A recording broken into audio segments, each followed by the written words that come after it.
A paz, Senhor Jesus. Eu irei ler aqui no livro dos Salmos, capítulo 5, o versículo 5 e o versículo 6. Diz assim, o versículo 5, de Salmo, capítulo 5. Os loucos não pararão à tua vista. Odeias a todos os que praticam a maldade. O versículo 6 diz: Destruirás aqueles que falam a mentira. O Senhor aborrecerá o homem sanguinário e fraudulento.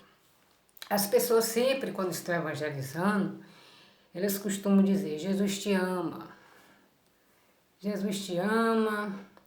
Mas, Jesus ama, né? A Bíblia diz que Deus odeia, que Deus ama a sua justiça. E Deus odeia a iniquidade. Então aí, tem pessoas que dizem que está na Bíblia, que Deus ama o pecador e odeia o pecado. Essa expressão assim, desse jeito aí, eu ainda não achei na Bíblia. Mas eu achei que Deus amou ao mundo de tal maneira que deu seu Filho para morrer por nós. O mundo aí somos nós, a humanidade. Esse mundo vem com o significado de humanidade. Ou seja, Deus amou a humanidade, o ser humano, de uma tal maneira que deu seu único filho. Independente desse ser humano ser obediente ou não, realmente aí o versículo está revelando um amor incondicional, um amor sem condição. Ele amou a humanidade e deu o seu filho para morrer por ela. Claro que com o propósito de expiar os pecados dessa humanidade. Porque através do sacrifício de Cristo, da morte dele no Calvário, nós temos acesso a Deus. Ou seja, o sacrifício antigamente era de um cordeiro, de uma rolinha, de uma pombinha. Observe que no livro de Lucas, Maria, a mãe de Jesus, ela ofereceu pomba, rolinha, né? Pelo pecado dela, né? Porque a Igreja Católica diz que ela foi concebida sem pecado, mas o texto não revela isso, revela que Jesus foi circuncidado, mesmo que Jesus não ia procriar no sentido físico, pois a circuncisão era para o judeu, era só para os homens, não era para a mulher. Então tinha um propósito também de Deus pela multiplicação de Israel, mas Jesus cumpriu também sendo circuncidado como um ser humano, ele foi circuncidado, porque tinha que cumprir aquela lei. A circuncisão não era para evitar o pecado. A circuncisão era para procriação, era um pacto que Deus tinha feito com o povo hebreu, com a nação eleita. Maria ali, ela também cumpriu a parte da purificação dela, da mulher que após o parto ela tinha que se purificar. Se ela não tivesse pecado, ela não ia se purificar, ela não ia oferecer uma coisa em vão, ela não ia oferecer rolinha, pombinha pelo pecado que ela não tinha cometido. Mas o assunto aqui é sobre amor e ódio, né? Porque Deus amou ao mundo, a humanidade, porque através do sacrifício de Jesus, nós temos a purificação. Mas não é porque Jesus morreu e nós estamos purificados só pela morte dele e a gente vai viver de qualquer jeito, não.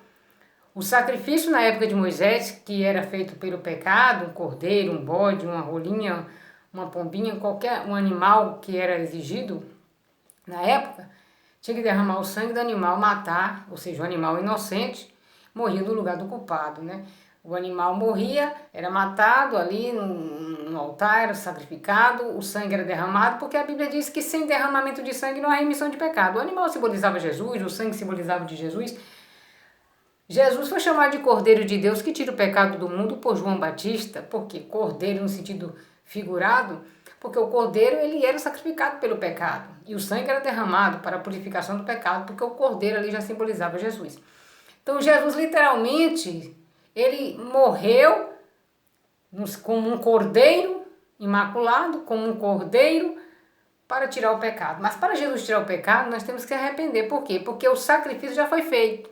Agora tem que haver o nosso arrependimento, porque quando era oferecido um sacrifício de um animal na lei, aquele sacrifício ali só tinha efeito diante de Deus, Deus só aceitava aquele sacrifício quando a pessoa que tinha oferecido pelo pecado, determinado tipo de pecado, estava arrependida. Aparentemente, eu não sei se todos Deus recebia, mas tinha que haver um arrependimento. Então, Jesus morreu como cordeiro. Foi um sacrifício. Deus amou ao mundo que deu o seu filho. Jesus disse para Pedro, põe a tua espada na bainha, quem mete a mão na espada por ela morrerá. Porque Pedro queria defender Jesus, sendo que Jesus acabou naquele momento defendendo a Pedro. Porque Pedro cortou a orelha de um homem, Jesus curou a orelha do homem, Jesus mandou Pedro embora, Pedro querendo defender Jesus e acabou Jesus defendendo ele da morte, pois Jesus disse, põe a tua espada na bainha, que quem mete a mão na espada por ela morrerá. Ou seja, Pedro poderia ter morrido naquele dia. Ele querendo defender Jesus, Jesus acabou livrando ele da morte. E Jesus também não precisa que ninguém o defenda, pois Jesus disse para Pedro, Pedro, se eu quiser eu peço ao meu Pai legiões de anjos. Ele falou, se me faz a memória, 12 legiões de anjos. Mas se me faz a memória, foi 12 legiões de anjos. Ou seja, olha que é tanto anjo, né? Uma legião já são muitos anjos, imagine 12. Se me faz a memória, foi 12 legiões de anjos. Então Jesus não precisa do ser humano. Jesus pede ao Pai que mande anjos. Jesus nem luta, manda os anjos. O Pai nem luta, manda os anjos, né? É como uma pessoa que tem muita condição financeira, não faz nada dentro de casa, manda as empregadas, manda as pessoas e não faz nada. Não que Deus não faz, porque Jesus disse, meu Pai trabalha até hoje, eu trabalho também. Nesse dia era sábado, uma vez que Jesus estava no sábado trabalhando. Então, louvado seja Deus. E ali, Pedro, coitado, fui defender Jesus, acabou Jesus defendendo ele. Fui proteger Jesus, acabou Jesus livrando, guardando ele da morte. E Pedro foi aprendendo com suas quedas, né? Aprendendo que Jesus era onisciente, aprendendo que Jesus era poderoso. Quando Jesus estava carregando a cruz, teve uma mulher que ficou assim também olhando para Jesus, chorando, chorando. Jesus diz assim, não chore por mim, chore por seus filhos. Por quê? Porque Jesus não quer que ninguém fique com pena dele, achando que ele é um coitadinho, achando que ele... Não, Jesus não quer que ninguém tenha pena dele, ele é Deus Todo-Poderoso. Jesus não quer que a gente fique chorando por ele, mas a gente pode chorar na presença dele por nós mesmos, pelos nossos problemas, pelos problemas dos nossos parentes, pelo problema de alguma pessoa, de algum ser humano, mas não chorar por Jesus, que Jesus... Ele é todo poderoso. Jesus quis dizer ali, eu entendi que Jesus quis dizer que ele não era um pobre coitado, que ele não era um derrotado, que ele não era um vencido, não, que ele era um vencedor, que ele estava se entregando ali. Pois ele, outrora, tinha dito para Pedro, se eu quiser eu peço ao meu Pai 12 legiões de anjos. Um anjo só. Resolvia aquilo ali pelo poder do Espírito Santo nesse anjo. Com o poder do Espírito Santo, um só resolvia. Pois um demônio, um anjo caído não faz um estrago na vida de uma pessoa que dá brecha? Então um anjo em pé, um anjo que não é caído, Deus pode usar mais ainda. Deus, Jesus, estava querendo dizer com isso que ele estava se entregando, ele se entregou para morrer pela humanidade. Então, quando a mulher chorou, ele disse, não chore por mim, chore pelos seus filhos. Ou seja, com certeza a mulher estava com pena, achando, ai que Jesus, coitadinho, coitadinho é de nós pecadores. Eu sempre digo assim, nós merecemos o inferno? Merecemos. Mas ao mesmo tempo nós não merecemos. Como assim? Nós merecemos o inferno. Mas Jesus não merece que nós vá para o inferno, por causa do sacrifício dele na cruz para nos guardar do inferno. Então temos que valorizar esse sacrifício. Nós merecemos o céu? Não merecemos o céu. Mas por causa do sacrifício de Jesus, Jesus merece nossa presença lá no céu. Jesus merece a sua presença lá no céu. Jesus merece que você vá, lute, se arrependa dos seus pecados para ir para o céu, porque Jesus merece os salvos lá no céu, dando glória a Ele, aleluia, e louvando a Ele na beleza da sua santidade. E sendo gratos pela sua salvação. Porque no céu ninguém ora, a não ser Jesus, que está à direita de Deus e pelos pecadores intercede, diz a Bíblia, que é um só Deus, um só mediador entre Deus e os homens, Jesus Cristo. Ou seja, só Jesus é mediador no céu. No céu só Jesus ora à direita de Deus. A Bíblia não diz que Maria está à direita de Deus, a Bíblia não diz que santo nem santa nenhuma está à direita de Deus. A Bíblia diz que Jesus está à direita de Deus. Só diz que está Jesus à direita de Deus. E pelos pecadores, transgressores intercede. Então Jesus, ele é o mediador. O texto está dizendo claramente que ele está à direita de Deus. Ou seja, há um só Deus, um só mediador entre Deus e os homens, Jesus Cristo, o homem, é no céu. Não é na terra, porque na terra a gente pode orar um pelos outros, enquanto a gente está vivo, a gente ora pelos vivos. A gente, crente, não ora por quem já morreu. A gente só ora por quem está vivo enquanto a gente está vivo. Quando a gente morre, a gente não ora por ninguém lá onde a gente está. Assim, aonde a gente está, se a gente morre e vai para o céu, a gente não vai orar por ninguém. A gente vai orar por alguém que ainda está vivo aqui na terra, a gente estando vivo. Mas quando a gente morrer, a gente cessa de orar. A gente não ora mais. A gente para de orar. A gente só ora enquanto está vivo pelos vivos. A gente não ora enquanto está vivo pelos mortos. A gente só ora enquanto está vivo pelos vivos. A gente não ora quando a gente estiver morto pelos vivos nem pelos mortos. Então, a gente morto não ora por vivo nem por morto. A gente vivo não ora por morto. A gente vivo só ora por vivo. Jesus está ressuscitado à direita de Deus. Jesus é vivo. Jesus ressuscitou. Jesus está à direita de Deus. A Bíblia só revela Ele à direita. Só revela Ele no céu intercedendo junto a Deus. Só revela Ele porque Ele está à direita de Deus e pelos transgressores Ele intercede. A Bíblia diz claramente, Jesus está. É mediador. É o único mediador no céu. É o único entre Deus e os homens, Jesus Cristo. Louvado seja Deus. Então, para o sacrifício de Jesus ter feito, tem que haver um arrependimento da nossa parte. Quando a gente se arrepende, aquele sacrifício que a Bíblia diz que Jesus foi morto desde a fundação do mundo. Mas como assim? Se ele foi morto há 2000 anos e pouco atrás. Aí os mistérios da presciência de Deus, da onisciência de Deus, do poder de Deus. Porque todos foram salvos por Jesus Cristo, pela graça. Todo mundo, antes da lei, na graça, todo mundo é salvo pela graça. Foi salvo pela graça, é salvo pela graça, era salvo pela graça. Na grande tribulação, se tiver salvação, vai ser salvo pela graça, que eu creio que vai ter salvação. Vai ser todo mundo, porque a graça é eterna, a graça é a essência do próprio Deus, a graça faz parte do próprio Deus, a graça ela é eterna, ela não acaba, ela não termina, ela é para sempre. É a graça, a graça é como algo que é seu próprio. Algo que é do seu corpo, por exemplo, faz parte de você, a sua força, a sua respiração, o seu sopro. A graça é algo que está no próprio Cristo, no próprio Deus, no próprio Espírito Santo. Faz parte da divindade, do Pai, do Filho e do Espírito Santo. Está em 1 João 5,7. Há três. Três é trindade. A palavra trindade não está na Bíblia, mas está a palavra três. Dízimo significa 10. Trindade significa 3. Há 3 que testificam do céu. O Pai, a palavra e o Espírito Santo. Os 3 são um. 3 concordam um. Então, Deus amou ao mundo? Amou. Sem acepção. Nesse texto, mas eu não achei na Bíblia que Deus odeia, que Deus ama o pecador e odeia o pecado. Deus ama o pecador e odeia o pecado. Eu acredito que Deus ama o pecador e odeia o pecado. A Bíblia está escrito na Bíblia que Deus ama a sua justiça e odeia a iniquidade, odeia o pecado.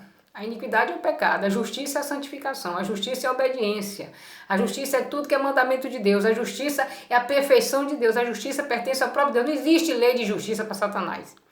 Não existe Satanás, eu estou fazendo a macumba na lei da justiça, porque não existe lei de justiça com o demônio. O demônio já é a própria injustiça. Satanás é um anjo caído, um anjo rebelde, um anjo desobediente, um anjo que não cumpre a lei de Deus. Então não tem justiça num anjo caído, não tem justiça num anjo desobediente. Não existe justiça, lei de justiça em demônio. A justiça é a essência do próprio Deus Todo-Poderoso Criador, Jeová. A justiça é algo do próprio Cristo. A justiça vem do Espírito Santo, vem da divindade, da Santíssima Trindade. A justiça vem do próprio Deus, só Jesus tem justiça divina, justiça para julgar os vivos e os mortos. Só Jesus pode julgar os vivos e os mortos. E os santos também vão julgar o mundo, a humanidade e as coisas pertencentes a esta vida, diz a Bíblia. Porque Deus vai dar essa autoridade aos santos. Os santos vão julgar os anjos, Deus vai dar. Tudo que o santo julga na Bíblia, santo para a Igreja Católica é só quem morre. Mas na Bíblia santo é também os vivos. Porque para chegar no céu tem que ser santo. Mas para chegar tem que estar vivo primeiro para depois morrer para ir. Então tem que haver um arrependimento em vida. A pessoa viva tem que se arrepender para chegar no céu.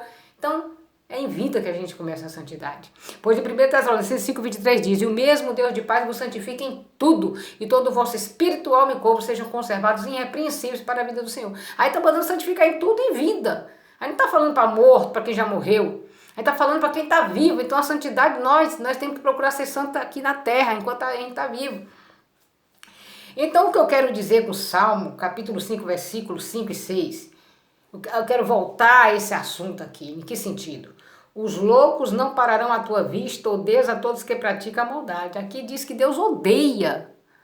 Mas Deus não ama o pecador e odeia o pecado, embora essa expressão não está na Bíblia, mas está na Bíblia que Deus amou o mundo de tal maneira que deu seu Filho.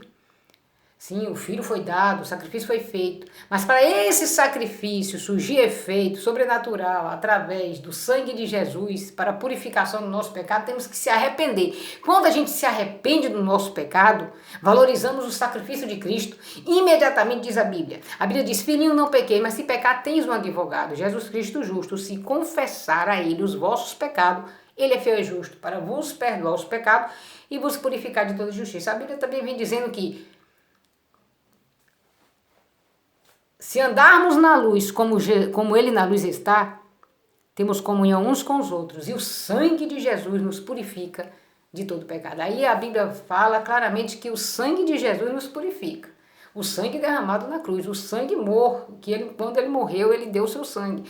Quando o homem furou ele aqui, não saiu sangue, só saiu água. Tanto que nem cortaram as pernas dele para cumprir a profecia que diz que os ossos dele não seriam quebrados. Por quê? Porque viu que ele já estava morto. Cortaram dos outros ladrões. Um se tornou esse porque se converteu, o outro morreu sendo um ladrão. Cortaram dos dois ladrões, mas não cortaram a de Jesus. Enfiaram a espada e saiu água, porque não tinha mais sangue, porque o sangue ele deu todinho por nós. Então quando você se arrepende, esse sangue que ele deu é derramado no seu pecado e você é purificada desse pecado. Quando você joga que boa, os micróbios morrem. Quando você joga álcool, muitas bactérias, Covid, muitos vírus morrem. Quando Jesus ele coloca o sangue dele no nosso pecado, o nosso pecado morre. Porque o salário do pecado é a morte, mas o dom gratuito de Deus é a vida eterna por Cristo Jesus. Quem tem que morrer é o pecado. Nós temos que viver em Cristo. Nós temos que viver em santidade. Por quê? Porque quando o pecado morre, a gente vive. E o sangue de Jesus repreende o pecado através da nossa convenção, através do nosso arrependimento. Quando você se arrepende dos seus pecados, aí você valoriza o sacrifício de Cristo. Aí o sacrifício de Cristo age. Aí o sangue de Jesus é derramado. Por isso ele fez a parte dele, a nossa parte é se arrepender. Pois Jesus diz: "Arrependei-vos, serão apagados os vossos pecados. Arrependei-vos, que é chegada a voz do Rei dos Céus." Então aqui diz que Deus odeia a todos os que praticam a maldade. Agora, em que sentido Deus odeia quem pratica a maldade? Deus destruirá aqueles que falam a mentira, o Senhor aborrecerá o homem sanguinário e fraudulento. Então Deus também odeia o ser humano que está praticando a maldade. Deus ama no sentido de ter dado Jesus. Na hora ali Deus amou todo mundo para dar Jesus. Mas não significa que Deus ama ainda muita gente, não. Deus quer até salvar, libertar, transformar, se der lugar. A Bíblia diz: "Se ouvires a voz do Espírito Santo, não endureça o vosso coração." Mas tem pessoas que endurecem. Aqui, louvado seja Deus, Deus odeia os que praticam a maldade. Por isso temos que praticar a bondade. Temos que viver a bondade, temos que andar na bondade. A bondade é quem? É Deus. Deus é bom. Deus é misericórdia. Deus quer salvar todos, mas nem todos querem ser salvos. Porque nem todos querem praticar a justiça, que é o arrependimento dos seus pecados. Pois a Bíblia diz, Jesus disse: "Aquele que diz que me ama e não guarda os meus mandamentos é mentiroso." Um dos mandamentos para a salvação de Jesus é: arrependei-vos, arrependei-vos e crede no Evangelho, arrependei-vos, arrependei-vos, serão apagados. Por isso que o ladrão ali, naquela hora ali, ó, ele amou a Jesus. Ele blasfemou junto com o outro, blasfemou. E de repente ele sente que a morte está chegando e ele começa a ter temor. Ele repreende até o outro: "Você não teme a Deus nem na hora da morte?" Por quê? Porque ele estava temendo na hora da morte. E ali ele diz: Estamos pagando pelo que fizemos, reconheceu o seu erro aí. Mas esse nada fez. Ele reconheceu que Jesus tinha um reino, né? Ele diz, lembra-te de mim quando entrar no teu reino. Por quê? Porque ele se achou indigno de entrar, ele sentiu que não ia entrar, pois ele tinha blasfemado ali. É porque existem 4 livros biográficos. Em um livro não revela esse detalhe que os 2 blasfemaram. Mas tem um livro aí que revela um dos livros biográficos. Mateus, Marcos, Lucas e João são os 4 livros biográficos. Tem um desses 4 livros que revela que os 2 blasfemaram. E tem outro livro que não revela que os 2 blasfemaram. Mas como entender? Entender que cada autor escreveu o que achou por bem escrever. Mas o outro ajuda você a entender o texto.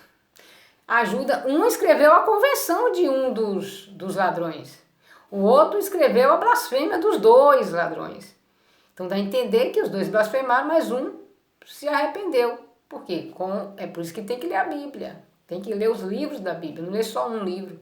Tem que ler os 4 evangelhos, tem que ler todo o evangelho. Tem que ler de Mateus a Apocalipse. Tem que ler Mateus, Marcos, Lucas e João. Tem que ler os 4 livros biográficos, para você entender. Por que aqui está dizendo que os 2 blasfemaram, aqui nesse livro, e no outro livro está dizendo? É porque me falhou a memória qual é o livro. Mas é Mateus, Marcos, Lucas ou João. É um dos 4 livros biográficos que está escrito isso aqui. Por que nesse livro está escrito que eles 2 blasfemaram? E nesse está escrito que um disse, lembra-te de mim quando entrares no teu reino. Está escrito que um repreendeu o outro e disse, você não tem mais Deus nem na hora da morte? Estamos aqui pagando pelo que fizemos, esse nada fez. Por quê? Porque o autor escreveu isso aí. Escreveu que um se arrependeu. E o outro escreveu que os 2 blasfemaram. Porque aconteceu dos 2 blasfemar. Como aconteceu de um se arrepender. Por exemplo, eu posso escrever, eu vi uma história ali, por exemplo, eu vi uma menina pegando a gude e uma bola. Tô dando exemplo. Aí eu vou escrever, a menina pegou a gude. O outro lado diz, a menina pegou a gude e a bola. É uma adulteração? Não, eu só escrevi que a menina pegou a gude. O outro escreveu que a menina pegou a gude e a bola. O outro escreveu que a menina pegou a bola. Ou seja, um escreveu que os 2 blasfemaram, mas não escreveu a convenção. Parou por aí. O outro escreveu que da convenção. E aí você entende que eles escreveram o que eles têm o que vem em mente, o que vem em memória. E isso tudo é obra de Deus para que você leia toda a Bíblia para você entender, porque é onde vem o texto e o contexto. E texto sem contexto é pretexto para heresia. É por isso que muita gente prega heresia usando a própria Bíblia, porque não lê o contexto, não lê o texto, não sabe até a matemática, a química, a física, até as matérias têm seus equilíbrios, seus malabarismos, não é isso? Você tem que entender aquilo. Não que nós vamos usar malabarismo para enganar, mas nós temos que sim saber usar os textos e os contextos para a gente explicar a palavra de Deus. Então aqui, quando Deus aborrece, odeia o homem sanguinário e fraudulento, destruirás aqueles que falam a mentira, o Senhor aborrecerá o homem sanguinário e fraudulento, porque Deus aborrece, Deus não fica feliz vendo um homem estrupar uma criança. Deus não fica feliz vendo uma pessoa botar um revólver, é um assalto. Deus odeia esse povo aí. Deus não fica feliz ver uma pessoa um homem matar sua própria esposa, uma esposa matar seu próprio marido, um homem matar o próprio filho. Deus não se agrada de estupro, Deus não se agrada de assassinato, Deus não se agrada de gente derramando sangue, fazendo violência, fazendo maldade. Deus odeia a todos que praticam a maldade. Destruirás aqueles que falam a mentira. Deus odeia a difamação, a calúnia. Deus odeia pessoas que ficam inventando mentira, inventando calúnia, difamação do próximo. Por isso Deus odeia o ser humano também. Aqui são pessoas que Deus odeia. Os loucos não pararão à tua vista, odeias a todos os que praticam a maldade. Todos, plural. Então vamos procurar viver uma vida de bondade, para que nós não possamos ser odiados por Deus, porque Deus nos amou tanto na hora de dar Jesus. Mas se nós vivermos na maldade, Deus pode nos odiar. Como a Bíblia diz que há tempo para tudo, até para Deus. No sentido, por exemplo, há tempo de amar, tempo de odiar, tempo de ajuntar pedra, tempo de espalhar pedra, tempo de costurar, tempo de rasgar, tempo de guerra, tempo de paz. Então, Deus é amor, mas também Deus é justiça. Há tempo de Deus amar. Deus amou o mundo, a humanidade, que deu seu Filho, incondicional. Deu por todos. Até para quem está lá no inferno, Jesus morreu por eles também. Mas também Deus odeia os que praticam a maldade. Louvado seja Deus, glória a Jesus. Deus abençoe a todos e que vocês fiquem com Deus. Shalom. Adonai. Jesus está voltando. Obrigada, Senhor, por essa palavra. Glórias a Deus.